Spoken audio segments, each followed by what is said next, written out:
You're watching YVTV Channel 7, Yadkin Valley Local Television.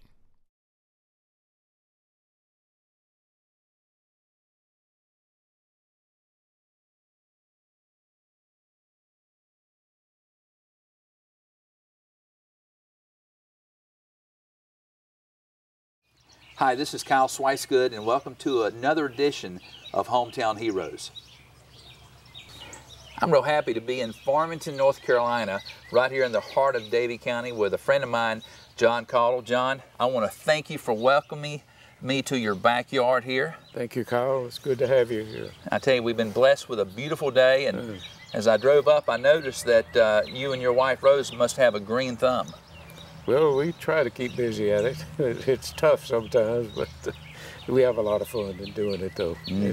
Enjoy it. John and I happened to become very close acquaintances on one of the first Triad Flight of Honor trips to Washington, D.C. It was on that plane ride and on that day-long trip to Washington, D.C. that I got to know a lot about this gentleman that we're calling a hometown hero. John, tell us about your history.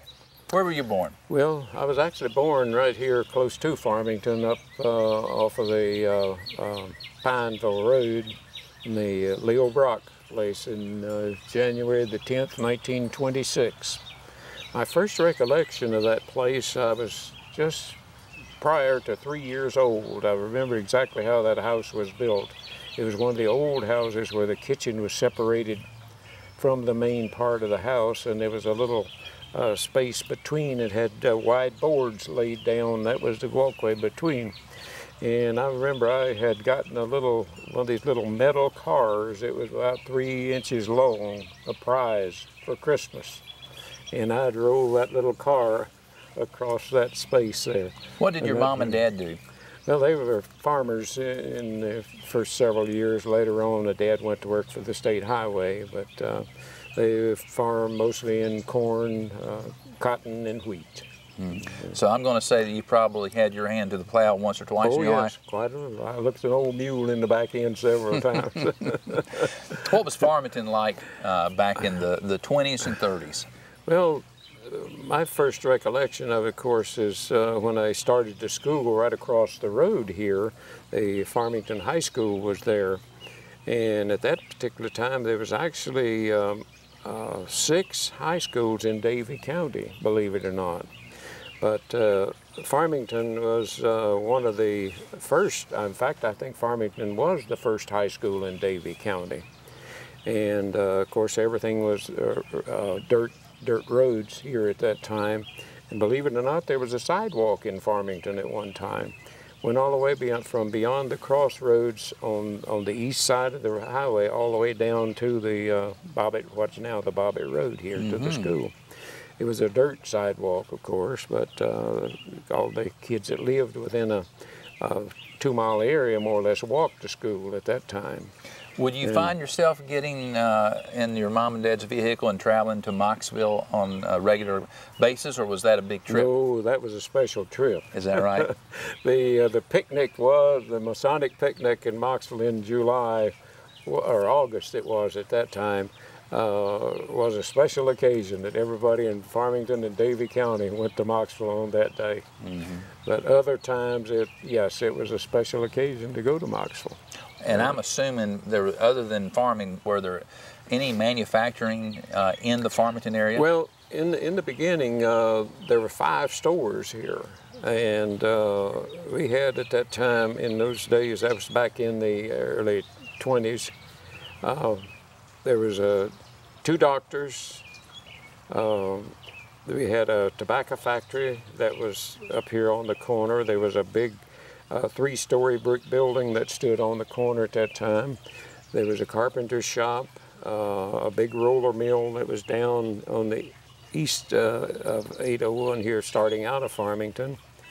There was a garage. It was a busy place because it was one of the main thoroughfares from when you cross the river up here at Huntsville, going south into Moxville. That was one of the main trade routes.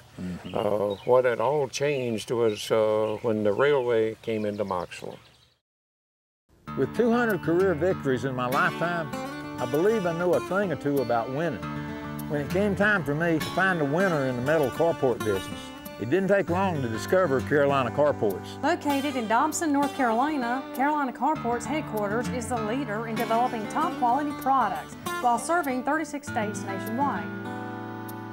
So if you want a building fit for a king, call a Carolina Carports dealer near you.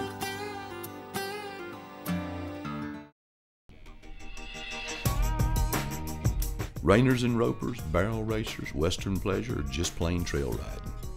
From beginners to professionals, from saddles to spurs and hats to halters, Crazy W has tack and accessories to fit your needs and budget. At Crazy W Ranch, if you'll come see us, we'll sure take care of you. We should have anything in the world you need for your horse. For all your clothing and accessory needs, please come by and see us at Crazy W Ranch Tack. Hello, my name's Andy Shore. I'm owner-operator of B&J Farm Supply. We have recently purchased Revis Oil Company in Yadkinville and could help you with all your heating and fuel oil needs for home and farm. And we also have a full selection of Simplicity lawnmowers. We work on them and service them. We sure do have a line of string trimmers and chainsaws, Echo. We got fertilizer, seed, and a good place to come play rook. So if we can help you with any of that, just give us a call. You're watching YVTV Channel 7, Yadkin Valley Local Television. As a kid in the 1930s, you said you were born in 26? 26. So really, as we're looking forward to 1941, when World War II began, you were really still practically just a child. Yes. Before we get into your heroism in World War II, what was your goals and aspirations as a young man living in Farmington? Did you have a dream of what you wanted to be? Well, not really. I was like all teenagers at that time. My main goal was, first priority was to get out of high school.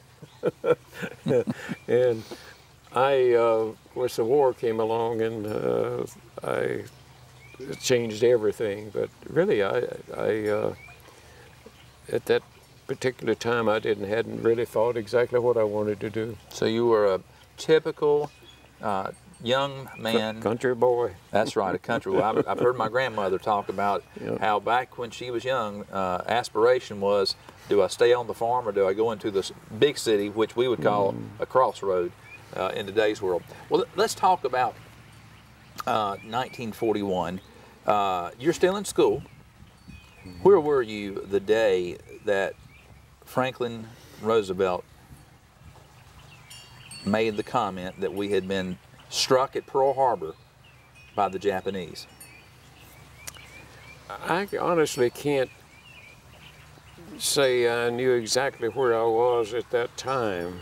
I do know the next day was on Monday. After the attack, the whole school was called together in the gymnasium and listened to a broadcast. And then that Graham Madison was the principal here at that time. And they had a service there. That was our first recollection of exactly when it all took place. So you were 15 years old. Yeah. Is that right? No, let's see, 40, well, whatever. 15 or 16 years old? Yeah, yeah. Did it scare 16. Yes, it made me angry, along with everybody else, to think that some people would do anything like that. It's just unbelievable to think it could happen. We'd always heard of things of this nature happening in other countries, and it never would happen to us. But it was just a time of unbelieving that it would happen, really. Was your natural response at the time, I want to join? Yes. Was there a lot of kids here in the community that went along with you and volunteered in World War II? There was quite a number. I couldn't tell you exactly how many or who they were, but there was several that did, that was of age, that did join. Of course, the draft was, taking place already at that time. Getting preparation because we figured it'd be into the European conflict for a longer period of time, but yes. I think the whole county really was, if you use the term, a patriotic, you know, felt the need that was going to have to serve. And of course, I did enlist when I was 17. Of course, I couldn't go until I was 18. I enlisted in October and would have turned 18 the last day of January. Now, had you met Rose? Oh yeah, we went through. Actually high school. She was born in Indiana and came here when you were 13, and she lived right up the road here and at that time. And welcome, Rose. Thank you. Now, I did not know that you came from Indiana. Yes, I was raised in Indiana. My mother was from Indiana. Dad was from here in Farmington. How did they meet? Dad lost his mother real early, and in the process he moved to the coast to an uncle. And from there he moved to Virginia, and from Virginia to Indiana. What part of Indiana? Around Elwood. Is that near Bloomington? It's north of Indianapolis, about 100 miles north of Indianapolis. Well, I did not know that. So you all went through high school together? Yes. I'll joke with you here. Did he ask you to date at an early age, or was this something that? No, I think I was chasing him was a reverse situation. A reverse situation. Well, I'm impressed. Yes, I picked him out. So was that in high school? Yes. Yes. And did Mom and Dad like this young man? There was nothing said. There was nothing said? No. Well, good. He was welcoming whenever he was at the now, house. Did you all get married before the war or after the war? It's while I was in service. While you were in service? Yeah. Well, let's talk about the service part, because, you know, one of the things that I think a lot of us, you know, when we see these movies, we forget that there's relationships at home and there's hard work overseas. You told me you enlisted in October, and was that 43. 43. So we were, the European theater was already in. Yeah, it was close to the end, and the Pacific was a hotbed of Japanese activity. So where did you go to basic training? Miami Beach. Well, that wasn't too bad, was it? Well, I enlisted in the aviation cadet program, and that's where out of this area they sent us to Miami Beach for basic training. We actually stayed in hotels, but that was not all fun and games. There was four men in a room, and every morning at 5 o'clock you hit the water. It was right on the beach. You hit the water whether you could swim or not, and took exercise and PT on the beach, and used the parks for the training grounds and so forth. Yeah. Rose, did he write you letters from Miami? Yes, we've exchanged letters all along and everything. Did you keep any of those letters over the years? No, I've got some poems he wrote at one time to me. So John is a poet. We won't bring those out. Were you nervous as a young lady who was in love with this man from Farmington, North Carolina, and here he is going off to war? What goes through a young lady's mind? Well, I think the most time when I see the postman come, the mailman come, and I always, you know, they always have these telegrams, and I thought, oh, and one or two times he sent telegrams to say he'd be in, and it scared the life out of me when we got them. But when I found out that everything was okay, that was okay, but that really got me about every time. Everything that was. So you were in Miami, and you did your training there. For those watching, I think it's already obvious you're holding a B-29. B-29. So you were. Well, I went through gunnery school. Well, I would actually. Let me go back up a little bit.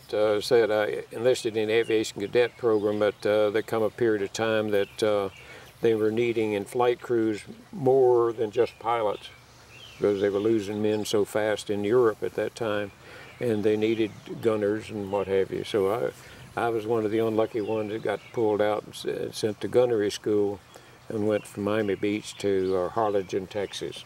And there I went through gunnery school on a B-24. Smaller plane. Well, a little bit smaller, yeah. And one of my luckiest days of my life is when I got transferred to this B-29. Why is that? Well, it's a much better aircraft. It's so much more stable.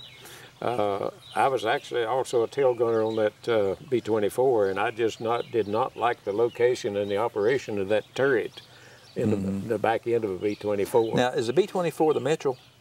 It's about the same version. B-20, the Billy Mitchell was a B-25. Okay, B-25. Yeah, and that's the one that first used to bomb Tokyo, the first attack they had. Right. So did you see any combat in the 24?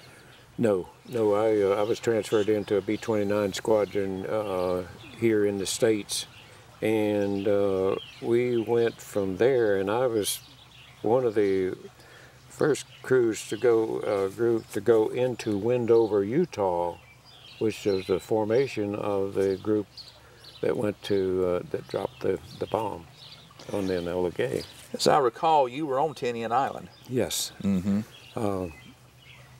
we went to Wendover, that base was completely empty, and we couldn't figure out what. And the day after we got there, they called everybody together, and the whole flight, and said, "What you see here, what you hear here, leave it here." And we knew that that there's going to be doing something special, but had no idea. And I found out later that every member of that group was investigated by the FBI here back at home.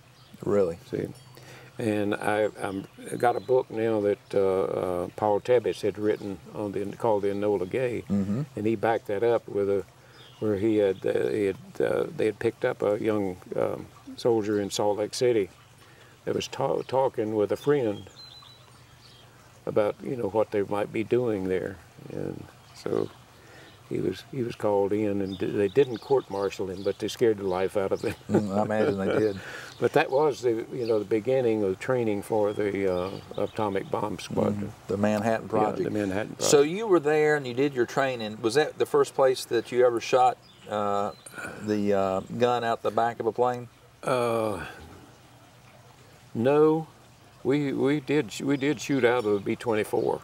And in fact, the first shot was out of a small AT-6 trainer plane in Harlingen, Texas. Now, most of us, I'm sure, watching this, we've never shot a gun out of the back of an airplane. Is it a strenuous job being in a turret like that, in that small, confined location? And I call it, for nothing else, one of a better term, being in a tin can. That turret on the B-24 was just a metal turret, and it rotated. And your guns were actually not. It was a 50 caliber machine guns. Of course, they were not handheld. These were all controlled by joystick, and but yes, we used those, shot those for all the way through gunnery school out of the B-24. And so, when did you find your way? What was your first location in the Pacific when you left the States? We landed like today on Tinian on Saipan, and then 2 days later we transferred down to Tinian. During those 2 days, was there any combat that you? No, we just more or less explored the island, what little we could get. There were still Japanese on those islands, so you kind of somewhat restricted as to where you wanted to go and so forth. Now, I've got an 18-year-old son, and he's leaving for Marion Military Institute here in about 3 months, and I'm thinking about my son's age. And I'm thinking about you at this point in your life being in the back of a B-29. Were you so young that you weren't scared, or had you heard enough stories that you were scared to death? Well, some of both. I actually it hadn't really sunk in on me until I went on my first mission. And let me tell you, I was scared.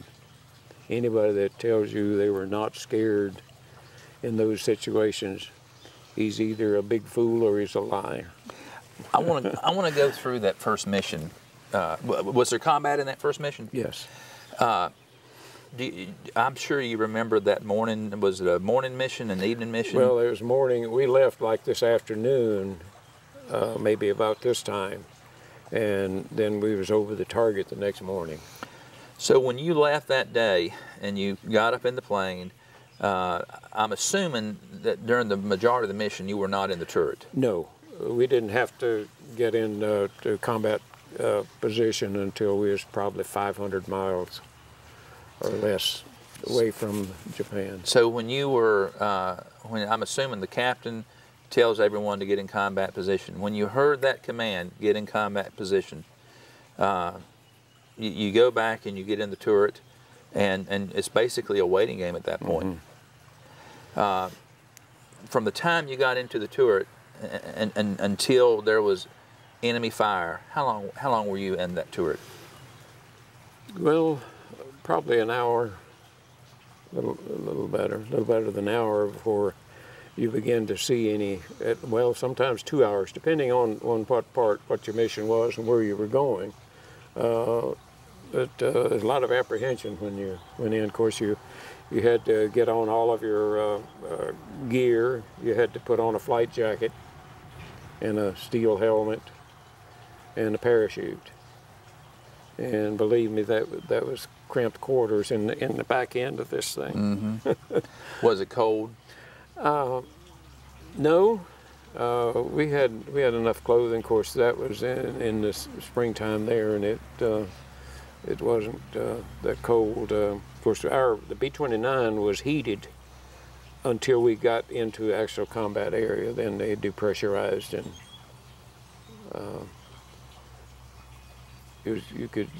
temperature then outside would be freezing and so forth. But so temperature never bothered you that much. Yeah. The heat I'm sure the more than adrenaline anything caused else. you to be Yeah. warm. Yeah. So your seat would go from left to right, up and down. Is that right? No, mine was just well, there was a what I call the cubby hole enclosure that you crawl through, a door, and you close that door after you got in, and then you could, your seat was up behind you, you could stand up then and slide the seat down the wall behind you. And it was a folding seat, then it folded down and you could sit down then. And it had, there was windows here on each side and the back with plexiglass about that thick that you could see all the way. In fact, I could turn around the side and see up the wing on either side. So that first time that you looked through there, do you remember the first Japanese plane that you saw? Yeah. Tell me about that. He was going away from me. That's a good thing. The first thing that I heard when we got into combat was, of course, the first thing we saw was the flash of an aircraft fire. It was just puffs of black smoke. And that stuff was so thick it looked like you could get out and walk on it.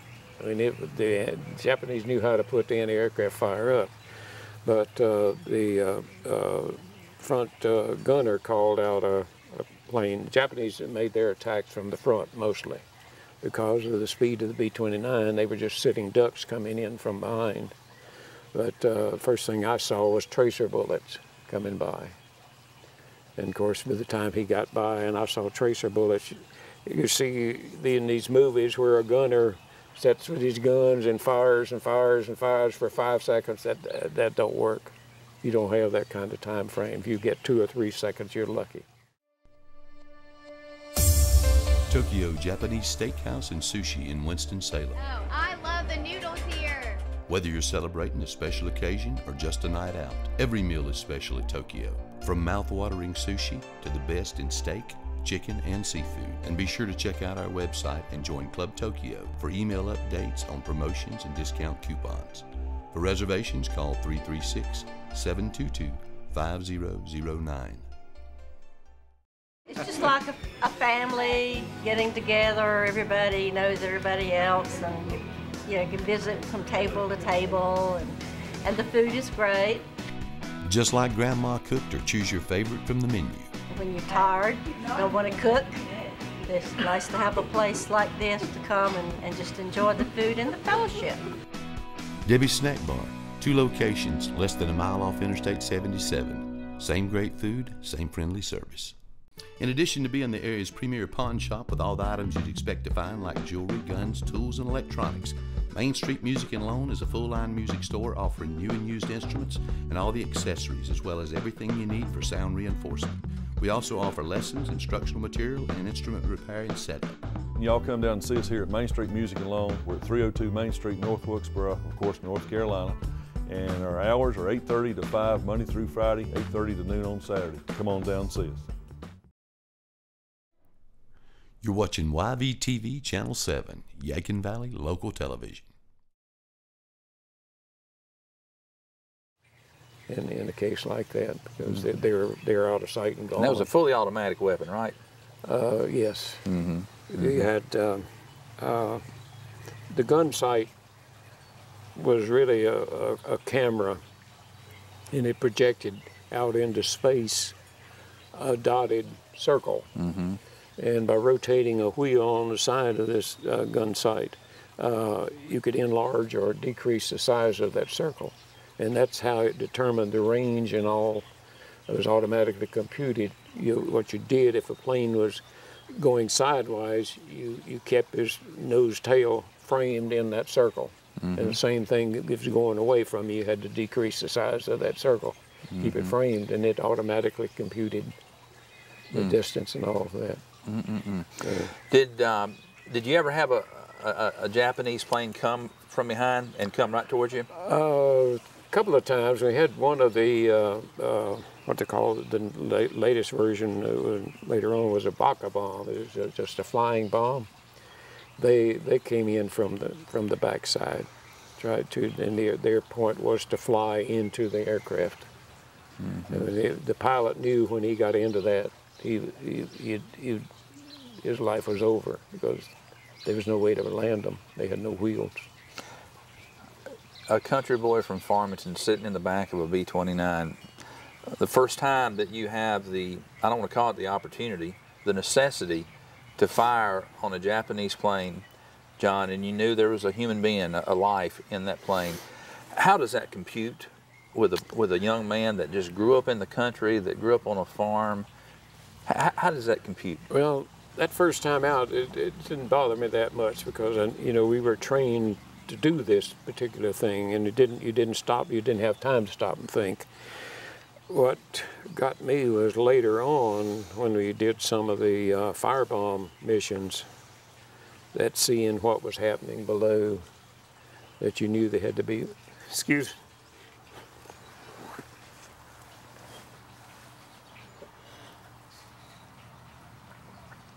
You knew there had to be women and children down there that had everything to lose and nothing to gain, that they were really not involved. They were just innocent bystanders that loosened their lives from that. And there was a lot of that going on, and that had to get to you. So how many missions, how many combat missions would you say that you went on, John? Well, I actually had 12 combat missions over Japan, and I don't know how many, several off of some of the other little islands that we bombed occasionally. But, the one that I remember most of all was on the 4th of July. It was a town of 250,000 population north of Tokyo, and we went over that one. It was a night mission at 6,000 square feet, and we were about 2/3 back in the total run of the mission, and the whole area was just a sheet of flame. And then they actually wiped out 75% of that town in that one run. Of course, the number of planes could be anywhere from 200 to 600 and 800 and 1,000 sometimes in the total mission. And that's a lot of firepower. And they use those incendiary bombs and napalm that the Japanese structures at that time would burn very easily. And it was just a massive fire, really. Yeah. It's 2013. I'm not going to do the math, but how old are you right now? 87. You're 87 years old. It's obvious that even talking about this time touches a heart chord in your heart and mind. Yeah, my heartbeat right now is pretty fast. Yeah. Right now. Over the years, has your mind gone back to those places, or were you able to just kind of tuck it away and not really think about it? Well, I've wondered a whole lot how some of those islands, what they are, like today. I think, of course, they're developed today, as I understand, and what have you, but it was just a different time and a different life that we led at that time. I wouldn't take anything for the experience, but I sure wouldn't want to go through it again. John, did you lose any friends? Yes. You want to share a story about that? Well, all of us were, kind of like family in a squadron. In our tent, I've forgotten there were three crews, I believe, in a tent. That we lived in tents in that area. This is what you got to know these people pretty well, flying with them and living with them and so forth. And it was tough. I never did actually see any of planes go down that I had friends in, but some were lost. And a good many were picked up at sea. That was one thing they did. The Coast Guard or Navy did have a ship stationed along the way, but a lot of the planes came back in pretty well shot up. It was always a rush to get on the ground as quick as you could, because one thing you thought you might run out of gas. They started cutting back on fuel to carry and able to carry more bombs. And I know one time in particular, we had an engine shut down, running out of fuel as we was taxiing back to the parking area. And we had to make an emergency landing on Iwo Jima at one time because of low fuel. Being in the back of the plane in a fight, would the plane ever do a nosedive? They do most of the rise when the bomb load went out. When it went out, it went like that. They always, when they finished the bomb run, then the old slogan was, "Get the hell out of here as quick as you can." And they full throttled and nosedive sometimes to get speed to get on back. Now, while you were in the Pacific, were you writing Rose? Were you? And did you ever receive any letters that she wrote while over there? Oh yeah. It wasn't. Mail was fairly good at the time. Of course, you had to be particular with what you wrote, because somebody else read everything you wrote at that time. Everything was looked at, censored, and those were golden, I'm sure. Those letters from home were golden. Oh yeah. Where were you the day that you found out that the Japanese surrendered? I was in. We were selected to come back to the States, and to this day I have no idea why, and didn't think about it at the time. Let me give you a little background on that. At 3 o'clock one afternoon, we were called to headquarters and told that we were coming back to the States for special training, and that's all we were told. So that was in July, 1st of July. we came back to Mather Field, or out in the Salt Flats, California. And that's where we were doing this so-called training. We had just finished the last day of that training and gotten a pass to go into Pasadena.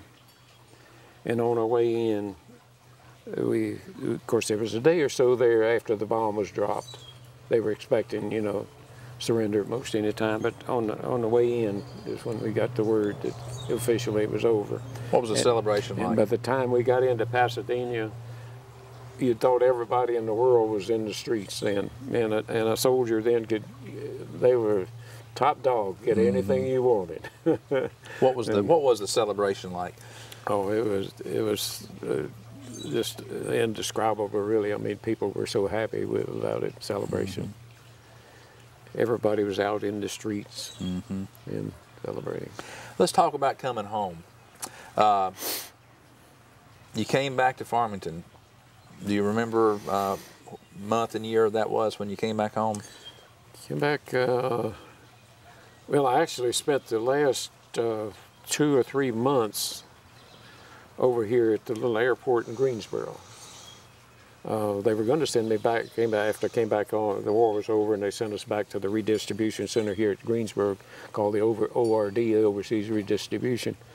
And they were going to send me back to California, and I told the captain, I said, you know, it seems kind of ridiculous. I only live about 35, 40 miles from here to send me that distance when I can hear and go home every weekend.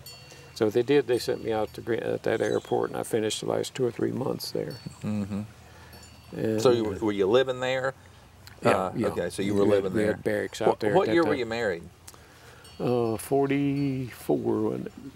That's what Had to think. Seeing if he remembered it, you just got a brownie point. Yeah. Did you wear your uniform in the wedding? Yeah. Yeah. We was like the others. One of those quickies where you went to, we went to York, South Carolina, and did it while I was in on a furlough.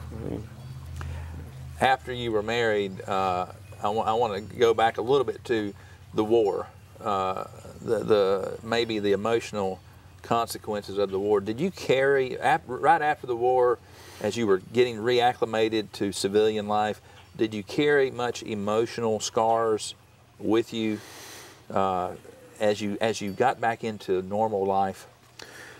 Well, dreams sometimes was a problem. Very quiet. As far as talking about it, I don't think we ever did talk much about it at that time. Talked more about it in the last 4 or 5 years than we did. Yeah.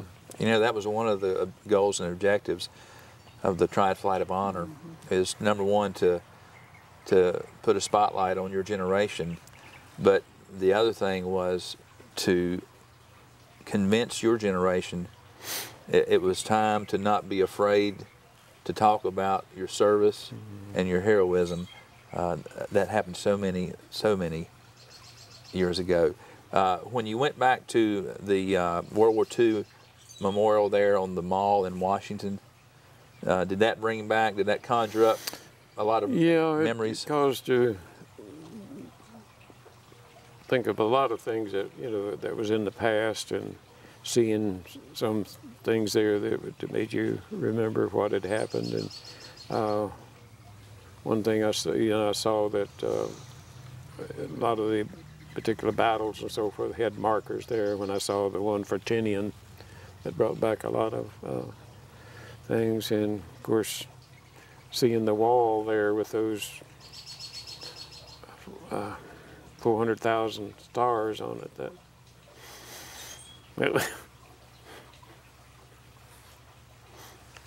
excuse me, that wasn't easy. But I thank the good Lord for the Marines that had the courage that they went through there on those Pacific Islands.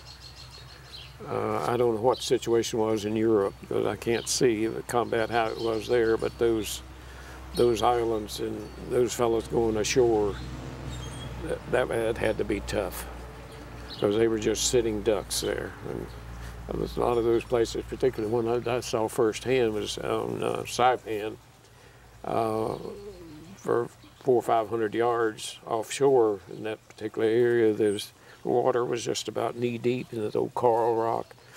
And of course the water at that time was just littered with belts of ammunition, landing craft, and what have you. Well, John, let me say this, and I've told you this before, and I'm very proud to tell it to you as this video goes on television. Our generation owes such a debt of gratitude to you, and to you too, Rose, because your generation is really what made our country what it was the last 60 years. And I don't mind telling you, I wish that there was more of your generation in my generation. So please accept my thanks, and I think you're a Class A guy, and I'm so happy that I was your guardian on the first Triad Flight of Honor, because I found me a friend. And I appreciated that too, Carl, as I've told you several times over. It was lucky. That was one lucky draw that I got having you for that particular day. Like, it made it all worthwhile. I appreciate it.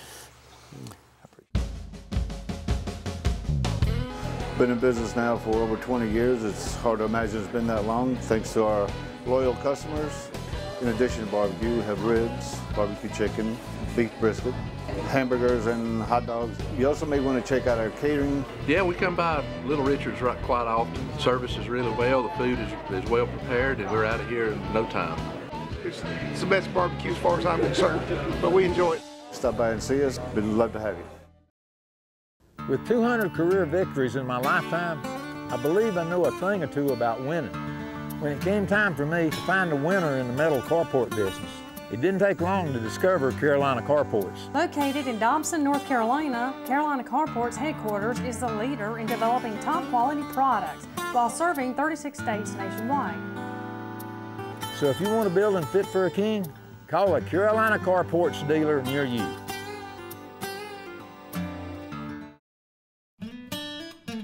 Hello, my name's Andy Shore. I'm owner-operator of B&J Farm Supply. We have recently purchased Revis Oil Company in Yakinville and could help you with all your heating and fuel oil needs for home and farm. And we also have a full selection of Simplicity lawnmowers. We work on them and service them. We sure do have a line of string trimmers and chainsaws, Echo. We've got fertilizer, seed, and a good place to come play rook. So if we can help you with any of that, just give us a call. You're watching YVTV Channel 7, Yadkin Valley Local Television. So when you came back from World War II, you got married, where did you go to work? Back to C.C. Sanford Sons Company in Moxon. I worked with them before I went into service, and Mr. Sanford assured me I had a job when I came back, so I started out back with him. And talking about the first place we moved, oh, you can't see the house. It's right there where those trees are. So you've been right in this area? Yes. So what did you do for C.C. Sanford? That was his general department store, and I was just a clerk in the, Is that right? in the store there. What did you do? Housewife. You were a housewife. I'm expecting our first one, so. How many kids did you all have? 3. So you did have a household full. I didn't work until they all got up and was ready to go to school. And then I went to work, and I told him I've worked 12 years, get them all through, and I was quitting, and I did. I've been here ever since. We more or less grew up with our kids, so it's quite a fun. Yeah.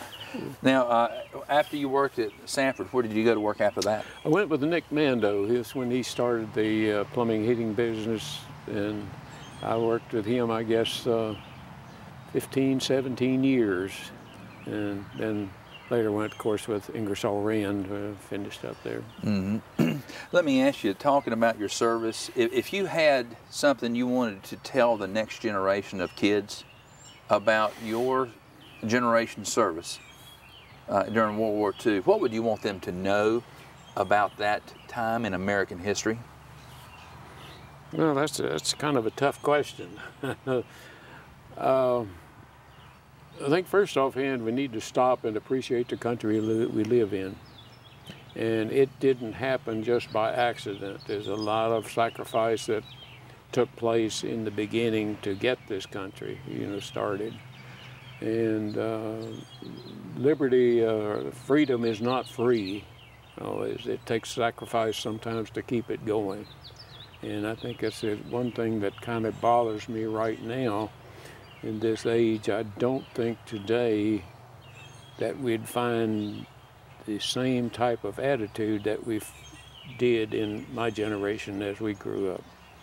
As far as, although you see things just this past week, though, that took place in Boston, that encourages you, that there still is a lot of people that know how to pull together and do come together when there is an emergency. So there's still a lot of good young people out there. Unfortunately, we hear sometimes only the bad part.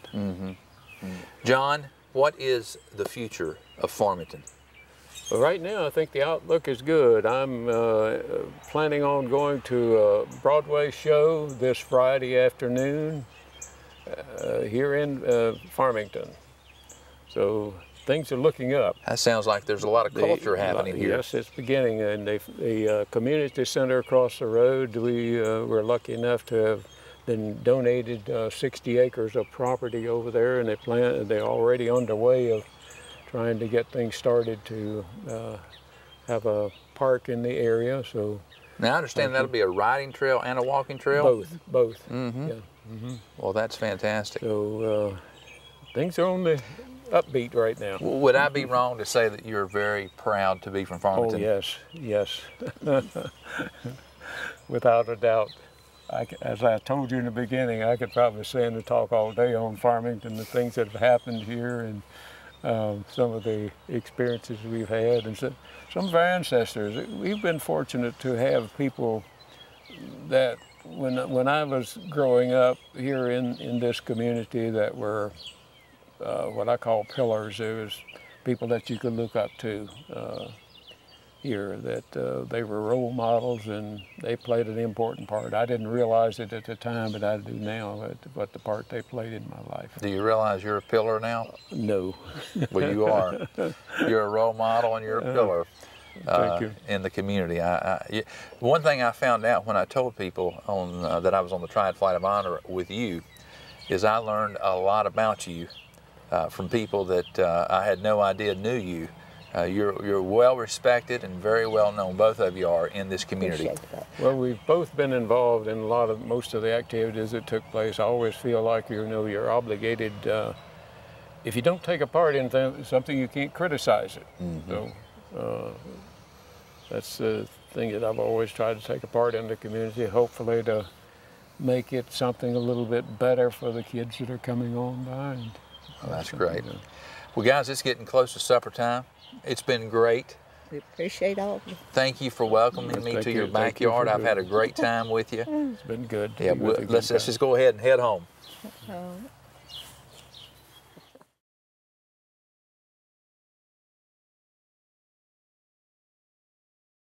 With 200 career victories in my lifetime, I believe I know a thing or two about winning. When it came time for me to find a winner in the metal carport business, it didn't take long to discover Carolina Carports. Located in Dobson, North Carolina, Carolina Carports headquarters is the leader in developing top quality products while serving 36 states nationwide. So if you want a building fit for a king, call a Carolina Carports dealer near you.